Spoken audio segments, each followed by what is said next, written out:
இன்னைக்கு ஒரு கதை. வேலை முடிஞ்சு திரும்பி வந்த ஒரு நபருக்கு வழியில இருந்து ஒரு கழுகு முட்டை கிடைச்சிருக்கு. சுத்தி பார்த்து எங்கேயுமே கழுகோட கூடு இல்லாதனால அது தன்னோட வீட்டுல இருக்கிற கோழிக்கூட்டுல போய் வச்சிருக்காரு.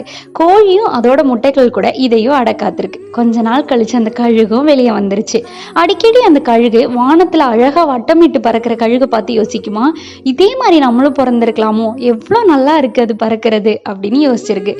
இப்படியே யோசிச்சு அதுக்கும் வயசாயிருச்சு. நம்மள பலரும் நம்மளோட திறமைகள் வெளிக்காட்டாமே இருந்துடுறோம், இந்த கழுகு மாதிரி.